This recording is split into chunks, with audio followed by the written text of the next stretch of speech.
Plan B, kay VP Sara sumingaw na.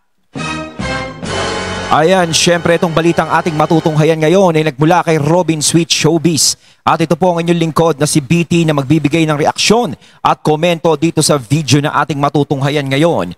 At huwag na natin pagtagalin at sabay-sabay na natin panoorin ang laman ng video na hatid sa atin ni Robin Sweet Showbiz at bibigyan natin ng reaksyon. Ang balitang ito. Pasok! Isang malaking sampal sa House of Representatives ang pagkakabalik ng impeachment case ni Vice President Sara. Kaya naman kanselado na ang reading ng Articles of Impeachment ni Vice President Sara.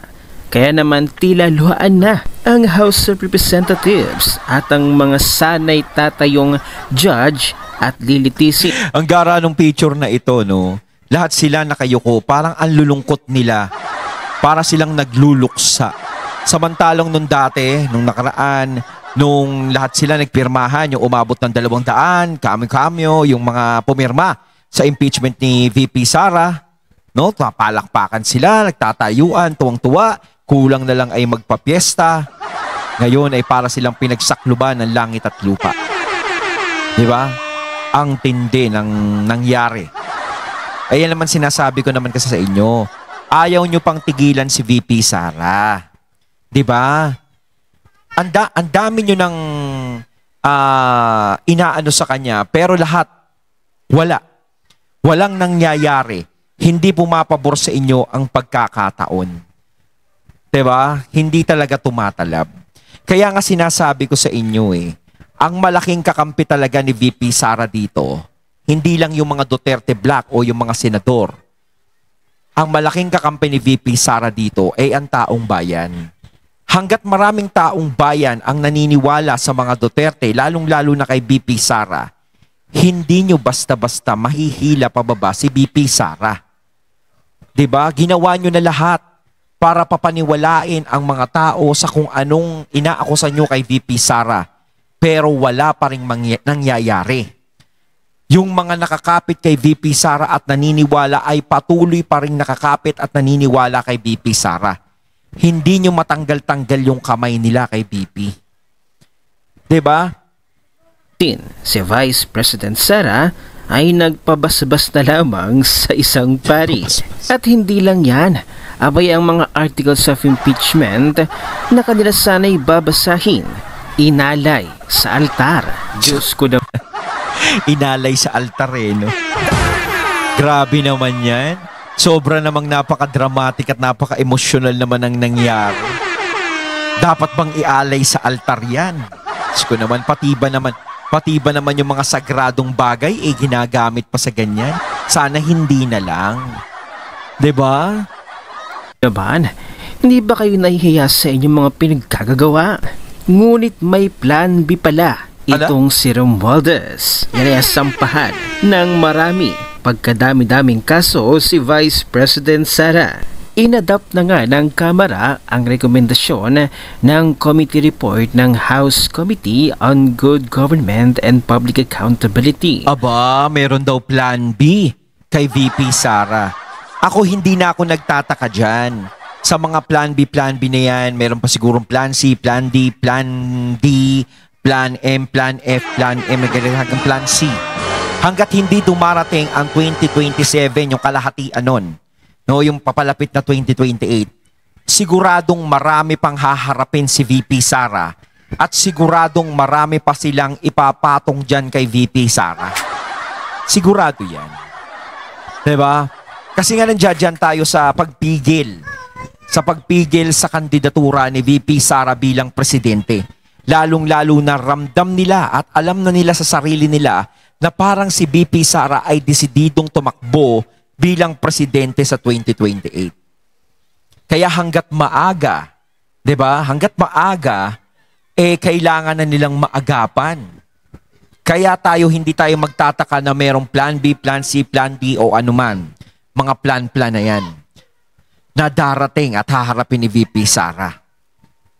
na maghain ng reklamo laban kay Vice President Sara Duterte dahil sa umano'y maling paghawak sa confidential funds ng kaniyang opisina. Kabilang dito ang criminal, civil at administrative charges para sa technical malversation, falsification of public documents, use of falsified documents, perjury, bribery, at corruption. Diyos ko, kung talagang concern kayo, Kamara, mga buwayang kongresista, House of Representatives, sa accountability, ito dapat ang inyong pinagtutuunan ng pansin. Ang panibagong survey mula sa SWS survey, abay 50% ng Filipino families ay inirerate nila ang kanilang mga sarili bilang isang mahirap. Ito dapat ang binibigyan nyo ng solusyon. Wala, hindi talaga nila makikita yan eh. 'Di ba? Kasi syempre abalang-abala sila sa politika. 'Di ba? Ay kahit na sabihin natin meron silang sinumpaan na tungkulin na paglingkuran ng taong bayan. Diyos ko, tuwing eleksyon lang naman sinasabi yan. Pero kapag nandiyadyaan na, bilang mo lang sa daliri mo ang tumutupad sa usapan, yung tumutupad sa pangako. Ngayon, kung sasabihin na bigyang pansin yung kahirapan ng bansa, bigyang pansin yung hinaing ng mga tao, hindi nila mapapansin yan. Lalong-lalo na is tensyonado sila sa nangyayari. 'Di ba? Lalong-lalo na si BP na parang lumalabo na yung impeachment ni VP Sara. Lalo nilang hindi matututukan ng taong bayan sa ginagawa nilang yan. Mas tututukan nila yon. Siyempre, kung hindi nila tututukan yon, delikado na sila eh. 'Di ba? Hindi ang impeachment ni Vice President Sara na wala namang ginagawang masama sa mga Pilipino. Madaming dahilan ang pagkakabalik ng complaint dahil kita naman natin paano binaboy ng leadership ng House of Representatives ang proseso ng impeachment. Kung paano nga daw tila'y nagkabigayan ng pera. Ayon kay Congressman Toby Tiangco, ang ating mga senador, lalo na si Senator Bato de la Rosa, na inahangaan natin sa kanyang pakikipaglaban sa matuwid na landas ng trial. Talagang hindi lang tapang ang kanyang pinakita, kundi ang wisdom. Nagpapasalamat din tayo kay Senator Alan Peter Cayetano sa paggawa niya ng solusyon na katanggap-tanggap sa anumang panig. Salamat kay Senator Amy Marcos sa bukas na suporta kay Vice President Sara. Kahit na ang dugong nananalaytay sa kanya ay kapareho ng kay BBM. Kina Senator Bongo. Nakakabilib din talaga to si Senator Amy, no? Kasi kaya tayo, di ba, nagdadalawang isip tayo kay Senator Amy na iboto siya nung senatorial, no?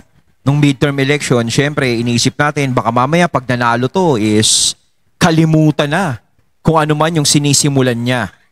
Pero eto nanalo siya Di ba? Tuloy-tuloy pa rin yung ginagawa niya. Hindi pa rin siya nagbabago. No? Kahit pa paano is nakakabilib din. No? Nakakabilib ng konti yung ginagawa niya. No, although syempre hindi pa rin mawawala yung yung pag-iisip na iba kay Senator Amy. No, syempre nga dahil nga syempre sa apelyido, 'di ba? Parang nagkaroon na ng trauma yung mga tao sa dinadala niyang apelyido. Pero ituloy-tuloy lang ni Senator Amy yan. Tsaka siguro naman naramdaman ni Senator Amy yung paglagapak 'Di ba? Sinasabi ko nga dati, Marcos hindi nawawala yan sa sa top 7 o top 6 diyan sa senatorial. Ngayon lang talaga naging number 12, 'di ba? Marcos ka, kapatid mo presidente, tapos Marcos ka, senador ka. Nawala ka nun sa survey. Halos sa survey hindi nadidinig yung pangalan niya. Pero simula nang inendorso siya ni BP Sara, bumalik yung pangalan niya, umangat siya sa number 12 kahit papaano. Pero hindi pa yun talaga ang ng Marcos ni Amy. 'Di ba? Kailangan is maitaas niya pa 'yon sa mga susunod. 'Di ba? Paano niya maitataas 'yon?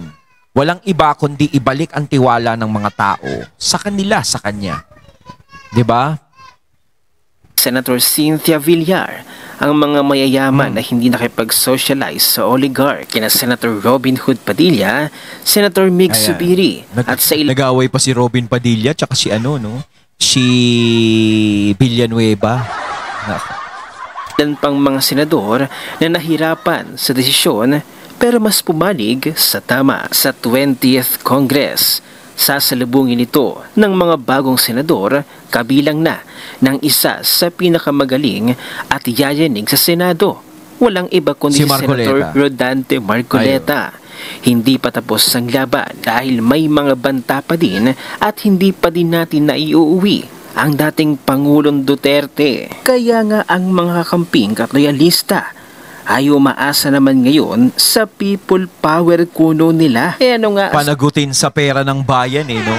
Grabe silang grabe silang mag-rally ng ganyan at mag-akusa kay VP Sarang panagutin sa pera ng bayan. Paano naman yung iba na nagwawaldas din ng pera ng bayan? Kay VP Sara lang ba? Si VP Sara lang ba yung nakikita nyo?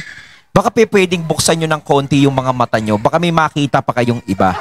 Kasi parang sinasabi dito sa usapin na to, sa ginagawa nilang yan, ng mga rally-rally laban kay VP Sara, parang si VP Sara lang yung nakikita nyong most corrupt sa buong Pilipinas, sa buong termino, sa buong taon, sa buong iba't ibang dumaang dekada. Parang siya lang. Siya lang ba? Wala ba kayong nakikita para magagaganyan kayo? Diba? Tsaka ang dami nyo naman. Parang ang luwag nung espasyong yan, Asahan nyo dito ay kakaunti lamang kayo na siyang binigyan ng comment at reaksyon ni Madarahog. Panoorin natin ang buong video. Ayun. Paano yan, Alfred? Ayun, syempre bago natin simulan ng video ito, nais ko nga pala magbigay ng credits dito sa video at boses na madidinig natin at bibigyan ng reaksyon. Walang iba kundi si Madarahog. Syempre, suportahan natin yan. Paano yan mga loyalista at mga dilaw? People power na lang, no? People wala na yung mga ginawa ng dilaw ng people power nung panahon ni Ninoy tsaka ni Ferdinand Marcos Sr. Hindi na nila mauulit yun. Diba? Kasi iba yung pinaglalaban nila. Hating-hati talaga yung mga tao. No? 18.5. Sinasabi ko na kasi, huwag ilagay sa botohan. Kasi pag nilagay sa botohan, malalaman na kaagad yung kalagayan ng kaso. Yung 18.5 na yan, yun na yun. Oh, yun na yun. Kung sakaling nagtuloy-tuloy, ma-acquit pa rin si BP. Parang yung 18.5 na yun, parang hindi rin magbabago Kasi di ba may mga papasok na bagong senador, mawawala yung iba doon. Di ba si Bong Revilla mawawala, si Tolentino mawawala. Di ba may mga papalit. Aakyat si Marcoleta, aakyat si di ba si Villar, aakyat pa yung iba. Di ba magbabago yan Kaya abangan natin yan. Sinabi ko kanina umaga, di ba? Sa content ko, na I am confident that the Vice President will be acquitted kasi nga hindi tama yung proseso sa House of Representatives. O ayun, binalik. O Alfred, sabi mo, bobo si Bato de la Rosa. O, bakit yung motion niya na inamin ni Cayetano? O, yun ang naging basis ng pag-remand ng impeachment complaint sa lower house. Wala talaga Hindi pumapabor sa kanila yung yung mga sinasampa nila kay VP Sara Kaya ang sinasabi ko kanina, dapat itigil na lang nila yan Kasi malaking kalokohan lang talaga yung ginagawa nila Lalo lang naiinis yung taong bayan, nagagalit sa kanila sa ginagawa nila. Diba? Hindi na ba sila nadala nitong midterm election na hindi naging magandang resulta yung naging resulta sa kanila ng mga pinaggagawa nila sa mga Duterte? Diba? Manong gawin na lang nila yung tunay na trabaho nila. Kung ano yung pinangako nila sa tao, yun na lang ang tuparin nila. Baka sakasakaling mahilot pa kahit pa paano. Dapat ginagawa nilang basihan din yung midterm election Ngayon, kung merong mga nakapasok ngayon, baka na mamaya kumpiyansa sila kasi kahit na ginaganyan si VP Sara, may mga gumaganyan, is nakapasok pa rin, nanalo pa rin, sa mga susunod po kaya. Diba? Yun ang usapan doon. Diba? Pero tingnan nyo naman, ang laki naging kabawasan doon sa mga taong nagsampa kay VP Sara. Ibig sabihin, malaking kabawasan. Ang laki nung bilang na nawala yung mga natalo na kumakalaban kay VP Sara. Ano ka ngayon? Kasi hindi mo kasi alam. Tukis ka kasi. Hindi mo kasi alam. Hindi mo kasi naiintindihan ang proseso. Why? Because bobo ka at tanga. You have an obligation to your audience. O ngayon, ano ipapaliwanag mo na naman sa audience mo? Na mga bobo yung 18 senador? Sus! Bayot kang talaga! Ayun, at ating natunghayan ng video na nagmula kay Robin Sweet Showbiz. At syempre natunghayan natin ang video na yun, ang boss na yun na binigyan natin ng reaksyon. Walang iba, kundi si Madara Hug. Kayo mga katunay, anong masasabi niyo tungkol dito? Comment lang po kayo sa comment box. So once again, I'm BT and I'm out. Peace.